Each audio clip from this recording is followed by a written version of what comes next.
Good morning. You know, as it is when we get older, we start to think more about our health and staying healthy. And for most of us, that means we're focusing on the big things like eating well, staying active, managing stress, and staying socially connected. These are what the experts call primary health protectants. These are the essentials that help us prevent disease and maintain a strong foundation of physical and mental well being. But there's another layer.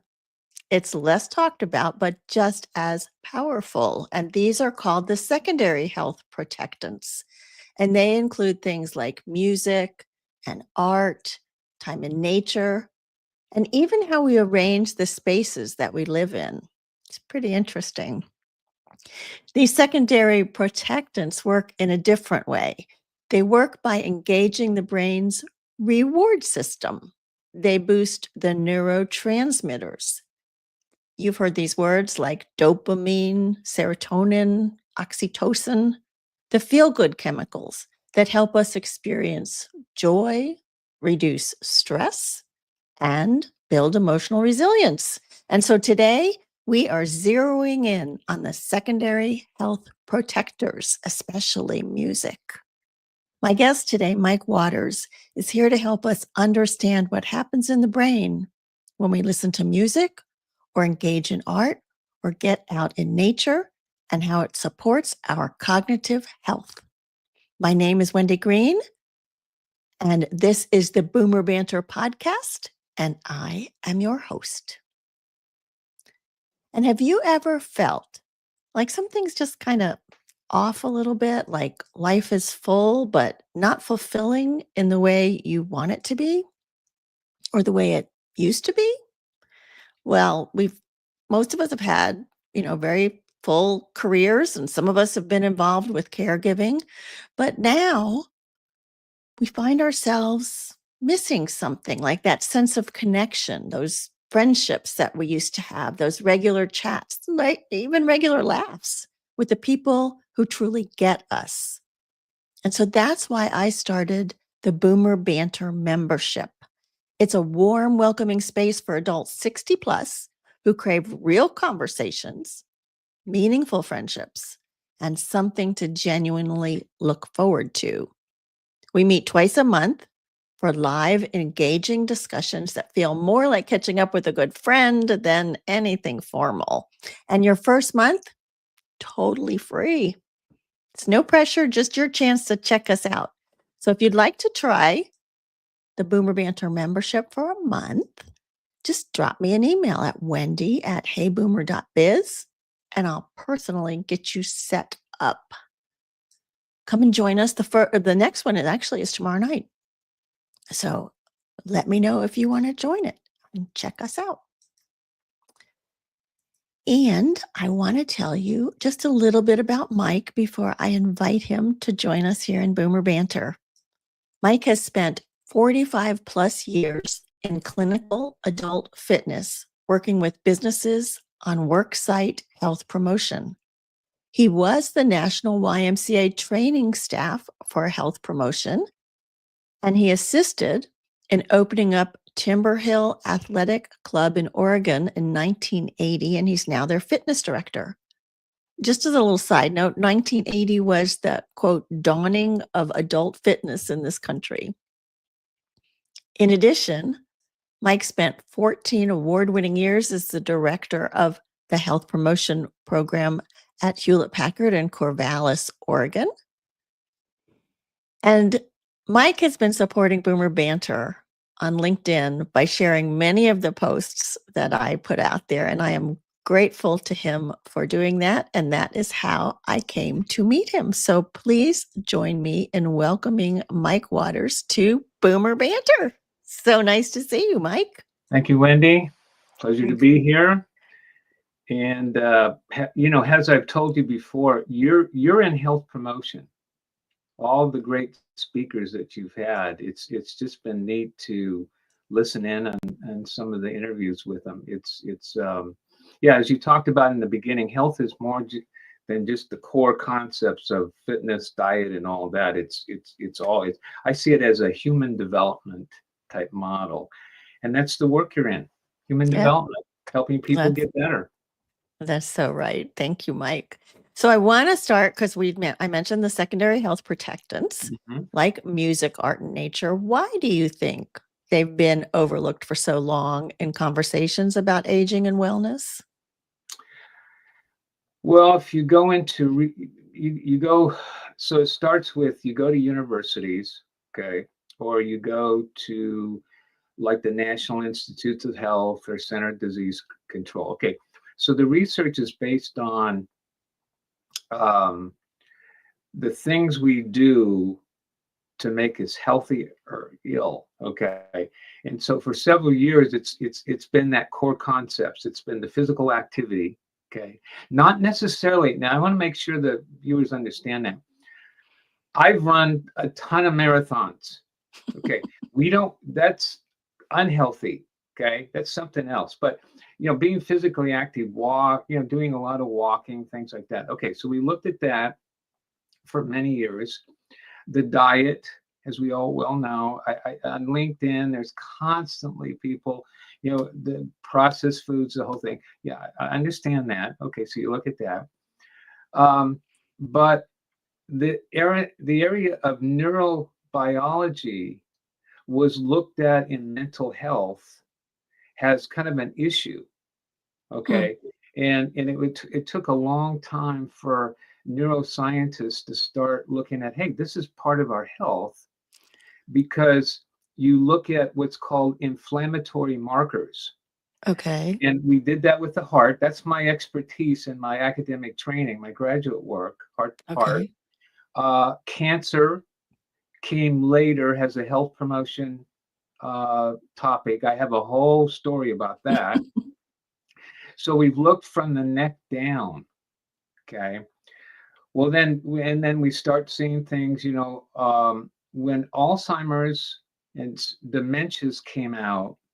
Okay, it was kind of hidden. It was researched, but there were nursing homes where people just, and very slowly, some of my colleagues on LinkedIn, Jennifer, Melinda, they started talking about music for that group, Yes. activating their brain, and then everything started going. It's like, wow, okay, so even music for, and as you mentioned, art, other therapy, Hmm. for people with cognitive disease, that those are health protectants from where they are, from where those people Hmm. are.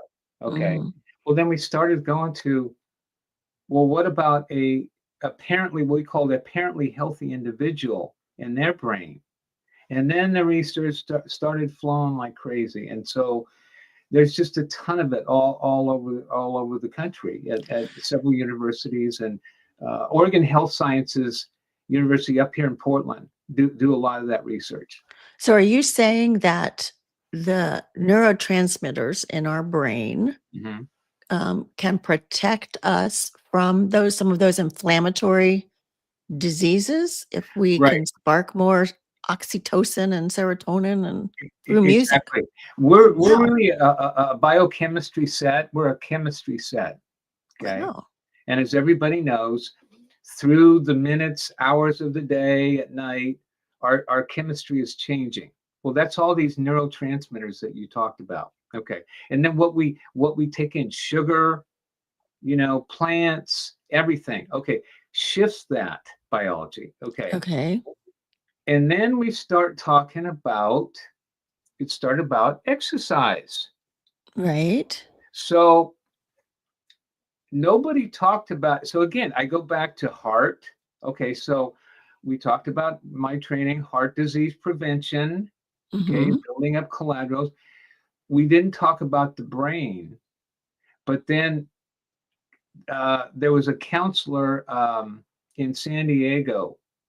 um, he wrote a book called Positive Addiction, forgot his name, and he used running with his patients for the brain.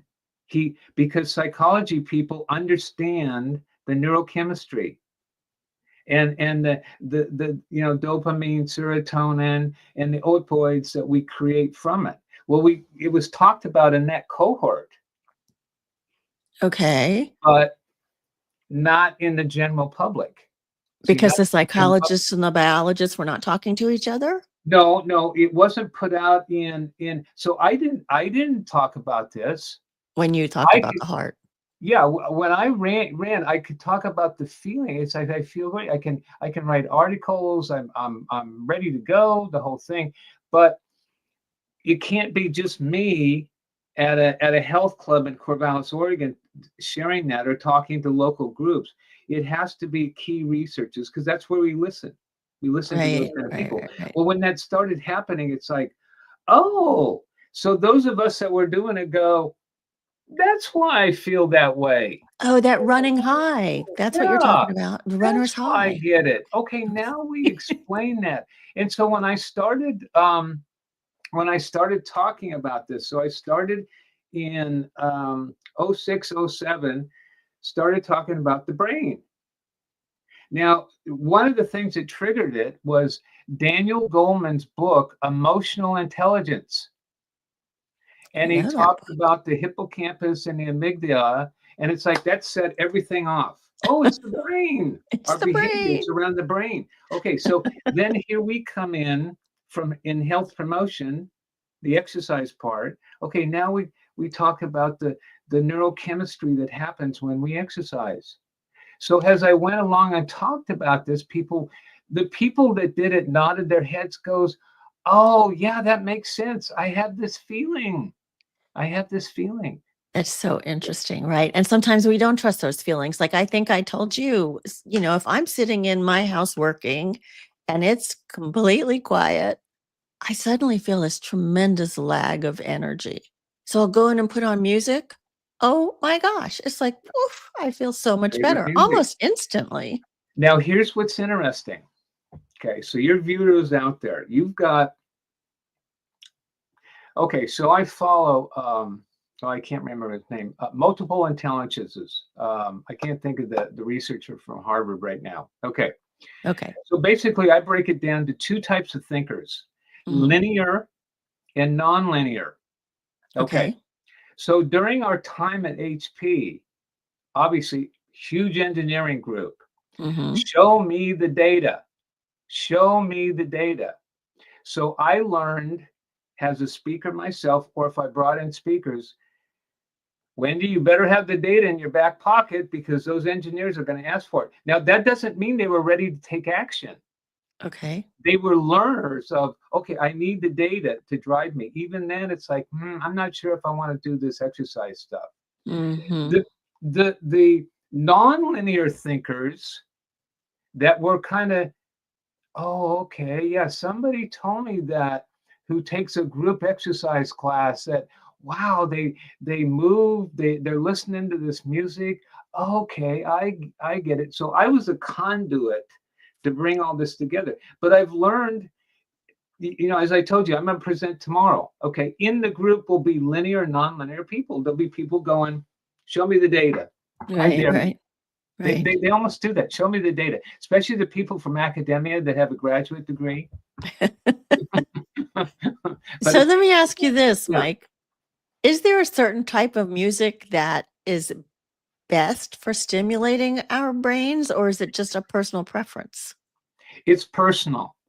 Okay. Okay, so um, for me, it's certain classic rock. Being a boomer, all Right. boomers, okay, we come from a lot of British groups, classic rock, Right. guitar playing, the whole thing. Okay, so certain songs get me going. Right. Okay, I'll sing to it. Oh, Don't for tell my sure. wife. Don't have to tell my wife, but I'll sing to it when I talk about that. So I think I shared with you. So I did a talk on this, your brain on health. I did a live group, okay, in Corvallis, okay, and everybody, I shared my experience, and I could see eyes lit up. So when I see that, I break from the outline that I have. Okay, let's go around the room if you're willing to share and tell me what song or type of music you like to get you going. Rock, country, classical, everything. Totally fascinating. Totally fascinating. Even the researchers, this is interesting. You can't put one finger. You can't say one thing. It's all types of music. Because I remember when I was, pregnant many, many years ago, That's and your they used to family have. background, in it, isn't it? Yeah, They yeah, are yeah, your family. that's right. Yeah. Okay. They used to have this baby Mozart music that they wanted you to play, like in vitro. They wanted you to Yeah. play it to the Yeah. baby before. Yeah. Yeah. So there was Yeah. something about that, about maintaining the Yeah. calm, I guess. I don't know. So is there a difference, say if you're listening or you're singing or you're playing an instrument, do you get different kind of benefits, or is it all kind of the same thing? It's about the same thing. It's about the same thing. Now, the people that actually play an instrument, okay, they tend to get more of this hit, Mhm. the DBNF, the dopamine, the serotonin, the positive neurotransmitters. They get the same. They get a higher hit because they've learned to play, particularly like I'm thinking the guitar and things like that. And and and I don't know, but I'm guessing because colleagues I have on LinkedIn that work with people who have cognitive diseases, when they play music in assisted living or memory care, people will light up. It's true. It's And true. and I've and seen that and and happen. and, and people like Daniel Levitin, experts like that, and the late Oliver Sacks. Oh God, he was the neurobiologist in music. So people with diseases, when they play music, it's like their brains just light up. And you see it when you're sitting there with them, like they recognize the music.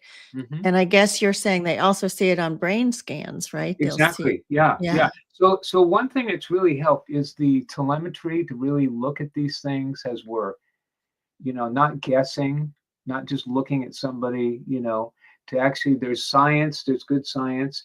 And I'm a big okay, so I'm a big guy. What I tell groups is so I'm going to do a talk tomorrow on Alzheimer's from a health promotion perspective. Okay. Okay. The data, the research matches what I see because I'm in the field. Mhm. Okay. So when I was at Worksite Health Promotion, okay, so I was mentored in health psychology and motivation. The research, the books, the everything, I would see it play out daily. Mm. So it's the same thing here. It's the same thing. The brain and music, art, it's the same thing. So tell me, for those linear thinkers, what really happens in our brains when we're listening to music? All right. So it triggers, okay, so it's an emotional feeling. Okay.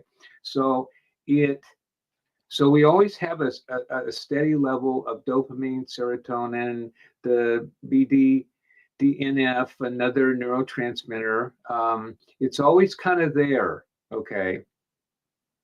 But when we do something to heighten all that, okay, particularly with the blood flow increases, okay, all that increases, okay, throughout the body and in the brain. So they all kind of work together.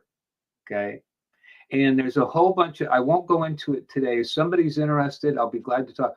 There's a whole bunch of regions that have been in the brain that connect with certain rhythms, okay, sounds, notes,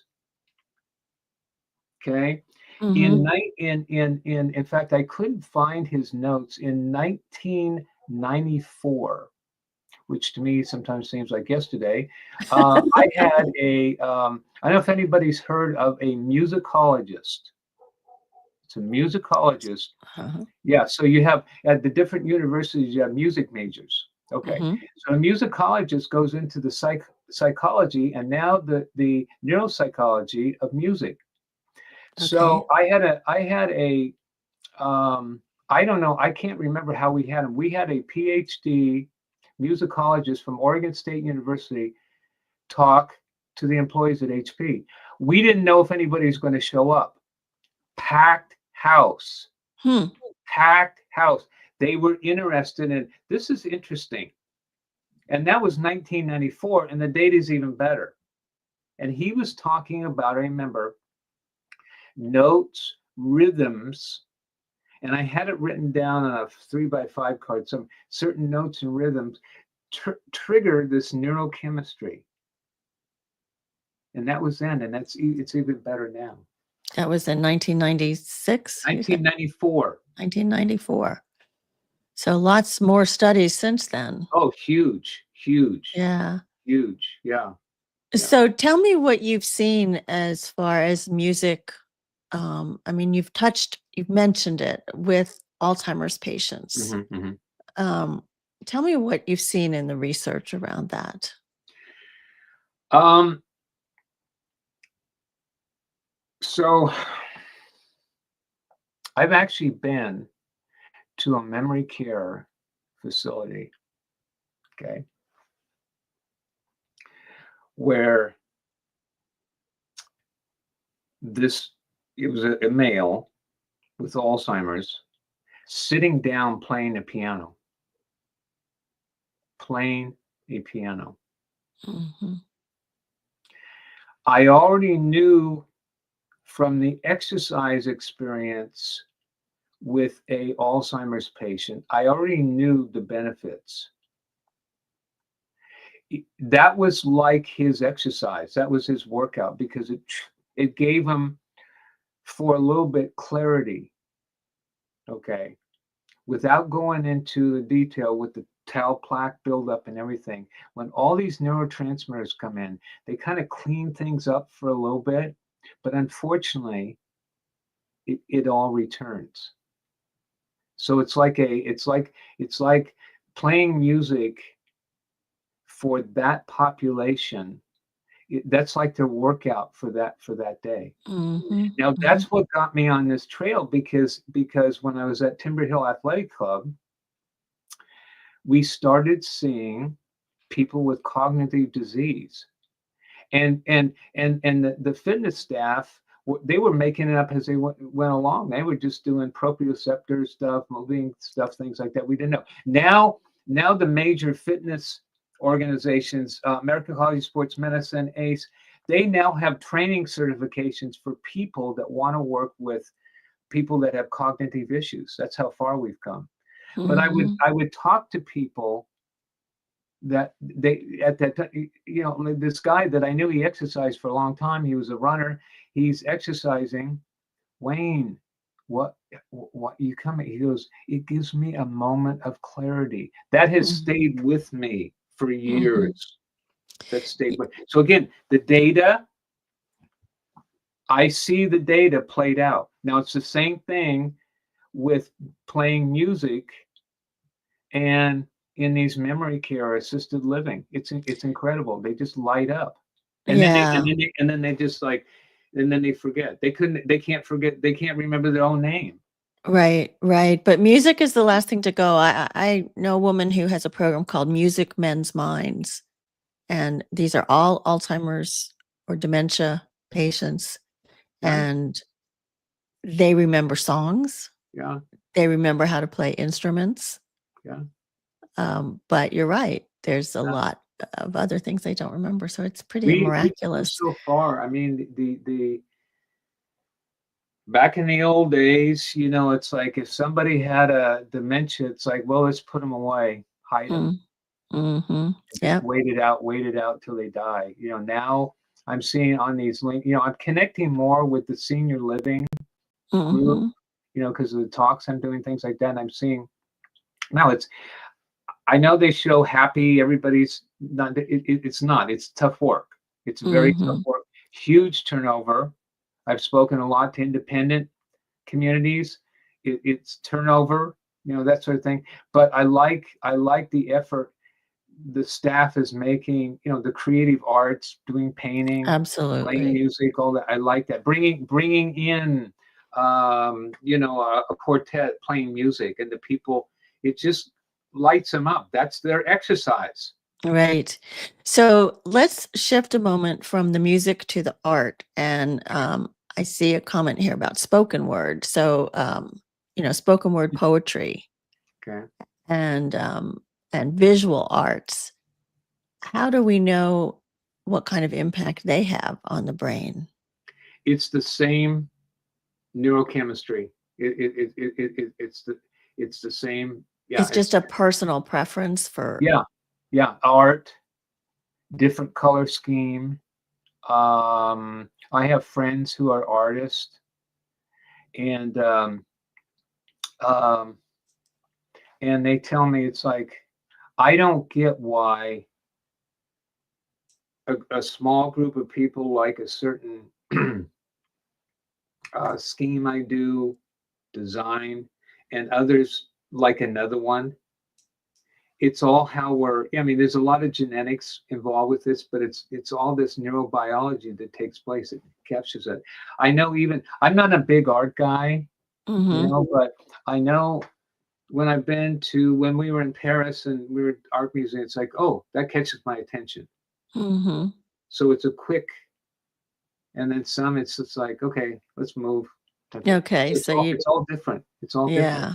Yeah. Yeah. So a lot of people, including myself, we find it difficult to stay motivated to do all of those primary, you know, Mm-hmm. health protectants, Mm-hmm. exercise and Mm-hmm. eat right and stress relief and all of that. Mm-hmm. Can something like music or nature or our living environments help to motivate us to pay more attention to those other things that we should do? Thank you. You're I'm welcome. glad you brought that up because this is now we get into health psychology. Okay, good. Let's go there. All right. So I need to share this. I always talk to people live, LinkedIn, our days at HP. Why? Because for the first time in my career, I was around people that had no intention of doing anything healthy. Mm, So, for our viewers, the world of health promotion is like coaching a sport. You're on borrowed time. If now, so in the worksite world, not so much community, but in the worksite health promotion world, if you're a contractor, it's outcome based. Now, fortunately, we weren't, but most of them are, where you better hurry up and get these a significant amount of these people healthy, or you're out of here. Okay, oh, I'm that's what seeing they would this tell now. you? Yeah, this is I've never been in it, but I've had colleagues work in it. So now we have health coaching, and I have people that are health coaches that are on borrowed time. And the problem is it takes time to help people to change. All right. So what we found is we're going to come in through the back door. We're going to be creative. Okay. So like I said, musicologists, packed house. We need to get the employees, not the usual, what I call the usual suspects. Okay. We need to get a significant amount to trust us that we're not going to beat them over the head with the core concepts of health. That's what they expect. Right. So we did stuff on parenting, financial planning, the musicologist, okay? Packed how they learned to trust us. And the Okay. employees would say to me, I don't know what you're doing, but keep it up. So if we survey people like they do today, I see it on LinkedIn, the same thing. Do you want something on nutrition? Do you want some? It's so tired. Give somebody something different and they'll try. So we got the trust. So then quietly, privately, one-on-one, the moderately motivated people would come in and meet with me, and they say, can we talk about physical activity? See, they saw me introduce the talk. It was something different. It was an article on something, whatever. Can we talk? See, so we came in through the back door. You have to have trust. You have to have the trust that we're not going to beat you up because you're not, eating hot bowls of steam and that kind of stuff. See, So, we'll change it. So so does I'm that make thinking, sense? Does that well, make sense? I mean, I see where it makes sense in a work environment, and you're presenting. I'm Mhm. thinking as individuals who are watching the show or listening to the show, um, like if I put on music, is that going to motivate me to go out and take a walk? Not necessarily, but it's part of the process. Okay. So like if somebody's listening today and they're thinking about exercise, they've had the personal trainer from hell, they had a bad experience with PE. It's like, okay, I connect with this guy, music. Okay, and he's talking about physical activity in the comparison. Maybe that gets them to think about, I'll start going for a walk. I don't Mhm. have to kill myself to do it because it's about health. See, when we look at the lifespan, okay, so when we're younger, okay, if we didn't have the PE coach from hell, it's about performance. Mhm. It's about Right. how much weight I can lift. It's about how fast I can run. It's a physical prowess. This is all Right. in gerontology, okay? But as you go through the lifespan, it has a different meaning. Now we're talking about functional health. We're talking about fall prevention. We're talking about, keeping the inflammatory markers down so we can possibly prevent a cognitive disease. So it's Right. functional, Okay. All but right. we have to, there's a dosage, we call it dosage related. Now, Like how much music do I take well, every thank you. So day? somebody asked me that. I don't know. It's just like the engineer. I did a talk on men's health, all engineers. I talked about the usual. And I said, now I'm going to talk about the most deadliest disease. Well, everybody had their green engineering pads. Being social. So you mentioned that up front, being That's right. social. You Okay, have to that's a be big, socially engaged. that's slowly becoming, especially coming out of the pandemic, social engagement a primary health protectant. Yep, for Okay. sure. So this engineer asked me, how many times a week and how many minutes do I need to be social? I thought everybody was going to be laughing and they'd go, I was going to ask the same thing. Oh my You can't gosh. measure it like that. Right, Yeah. right, See, so you get these linear and nonlinear thinkers. So I said, you right. just have to do it and good things will happen. Yeah, and I try and tell people, if you just go out for a walk, pop in your earbuds, listen to some of your favorite music. I mean, if you can't help bopping down the street a little bit as you're listening to the music, then, you know, find something else to listen to. Find another way to exercise because I can't help it. When I've got that music on, it So I makes me told, walk so much better, and I'll yeah, go further, you yeah, know? yeah. So I told you before we came on, I helped put on this half marathon up in Corvallis. Okay. And I've noticed through the years, okay, so there's a safety issue involved when you're doing like a road race. So the runners and the walkers, well, people had earbuds, or they had the little iPod, thing and connection, and it's like, okay, so they're they're in their own space, but they're with everybody. That's Mhm, what's fascinating. But I understand the neurobiology, mhm. and probably for some it gives them through. Me, I didn't need that. I didn't need that. Now I ran with people, but I was in my own head, thoughts, Okay. things like that. So it's all this neurochemistry that happens. And it's hard unless you experience it. And then by the way, okay, so this is another thing.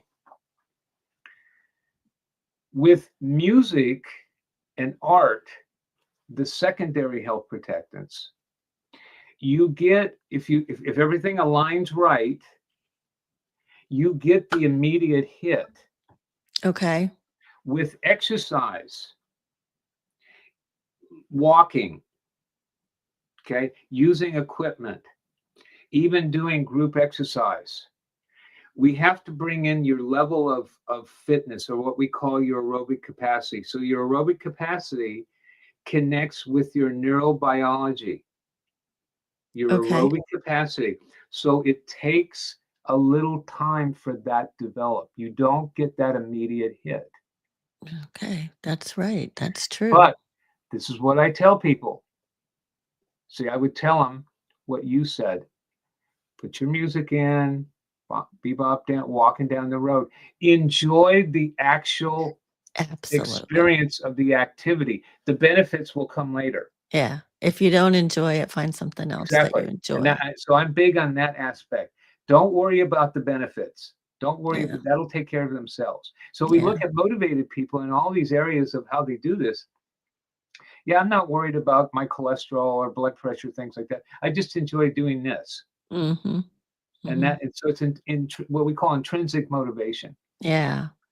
So I mentioned also the couple of the other secondary health protectants Hmm. being like being out in nature or even your surroundings, your home, your office space, which don't look at mine right now. How do those impact our secondary health, our brain health? Okay, thank you. You're welcome. All right, so we started on this path. So we had a speaker come in called decluttering your home. Mm, yes. Decluttering your home. Okay. Packed house. Over 100 employees for a noontime. We used to call it brown bagger. Who would Right. have thought? Well, we were on the right path, so we knew people would show up. Right. Perfect. My mentor, Patrick Rodine, he's on LinkedIn. Okay. Aging in place. So he's Hmm. real big on designing your home to stay in your home. Okay. He got me on the track. I have a book by a couple psychologists. It's called The Meaning and Placement of Things. Oh, okay. Now, the early cohort did feng shui, Right. the Japanese thing. Okay. So we looked at early, we interviewed people. I knew the neurochemistry. They put plants, they even in their work cubicle at HP. Oh, yeah. Yeah, this one engineer, she goes, "Come and see my QB. I'll show you how it's designed." Because it's usually lights and you got computers and things like that. But she had plants. She had the the little water The uh, fountain thing. fountain Good. thing, which Yep. drives some people crazy. But for some people, it's like white noise. It's very calming. Yep. That's what got her through. That's what kept her relaxed. Okay. Okay. All right. So we found the speaker. It was, I just had a ball. We had a ball finding a speaker talking about the placement of things in your home Hmm. and the neuropsychology. Packed house. Even So it was what we call a three-roomer. so Mike, did you go home and rearrange your house? No, my wife handles all that. No. That doesn't do it for me. That doesn't do it for me. You have to Music give her the and book. exercise part. But it's like Pat, he goes, "Oh my God, people are taking notes, everything like that."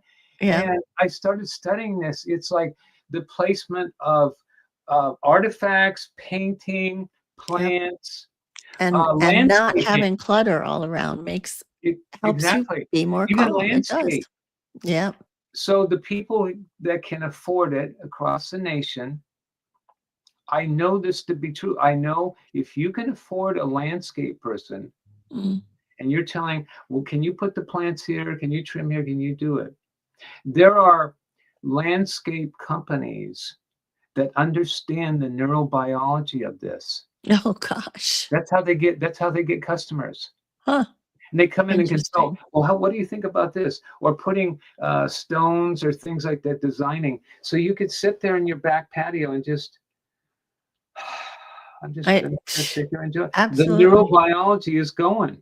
Yeah, Who would have thought? I know. It's it's And amazing. I I didn't know. So the data was there, but then people show up. I go, okay, this yeah, is health. that This is it healthy is stuff. health. It is. Again, they more trust. We like Yeah. this guy. He's not going to scare us. All right. So give me one or two takeaways, Mike, that you would like to share with the audience around health, brain health, and cardio health, and whatever other kind of health. And I'm going to share your email because you said you want people to reach out to you I and do. ask questions. I love the email, meet. Um, yeah, Zoom I love to meetings. talk Yeah. So more his about this. email is waters, WATERSM, like Mike, 808 at gmail.com. One or two takeaways? Um, if you're not doing it now, find your favorite music and play it often. Play it often. Okay. Now it's hard, if it's stress. There's a lot of stress going on right now, but it gets you going. Now it may not be calming. It may be classic rock. I'm singing my brains out. I'm listening to Spotify and I'm singing, man, I'm feeling good. I'm feeling good. And that's before I do the formal exercise. There you So go. find that. Find, if you like art, find these secondary health protectants first. Mm-hmm. Okay. Mm-hmm. And then monitor. You don't need to go to the doctor. Monitor your blood pressure. Mm. Okay. And see if that makes that change first. Oh, Do interesting. lifestyle things first before you go on have to go on a med, to do Yeah. it. Make those changes. Now, Yeah. notice I didn't say anything about eating hot bowls of steam No, you or didn't. walking a half marathon. So it's like do these secondary health protectants and see how that helps first. Yeah. Okay. Yeah. So I'm going to endorse what Mike said. So as you go about your week, Mike and I are inviting you to take a moment to tune in to your favorite music or to your environment and to the rhythms that bring you joy. And guess what? Your brain might just thank you. Yeah. So I know you're enjoying the stories and inspirations each week on Boomer Banter, and it would be so helpful if you would rate and review this episode or the show in general. The more reviews we get, the more Boomer Banter will show up in other people's feeds. And that means the more people will benefit from what we share. And while you're there, I want you to check out a friend of mine who has a podcast called Reinvention Rebels. Her name is Wendy Battles. She's the host of Reinvention Rebels, and she shares inspiring stories to ignite your courage, strengthen your self permission muscle. What's that? And remind you that you are limitless. So go ahead and check out Reinvention Rebels. And next week, we're going to switch from brain health to nutrition because this is the month we're talking about health and an unexpected outcome to address hunger in a neighborhood in Cleveland. So my guest, Ken Cunahan, is the host of a podcast called Eat Better Food Today for Health and Longevity. He had a health scare in 2022 that led him to reevaluate his purpose, which led to creating his podcast, Eat Better Food Today. And on the podcast, he interviews chefs, doctors, farmers, other professionals focused on healthy choices around food and exercise. But the unexpected outcome, you're going to have to tune in next week to find out more about that. So come with an appetite for good food and good learning. And be sure to check the show notes for links and resources. Mike's email address will be in there. And if today's episode struck a chord, please share it with a friend. We are stronger together. So keep coming back. Thank you so much, Mike. This has been a pleasure having Thank you. you. Had a ball. Thank you. Yeah, this is Okay. great. Yeah, I love talking about this stuff. Yeah, I know, I can tell that you do. yeah, Thank you. yeah. Well, and like I said, it's like when I see people's eyes light up and everything like that, or I get feedback, it's like, okay, we're Yep, all on the right path together. It's great. that's right. Yeah, All yeah. right. Take care. Okay, thank you. Thank you.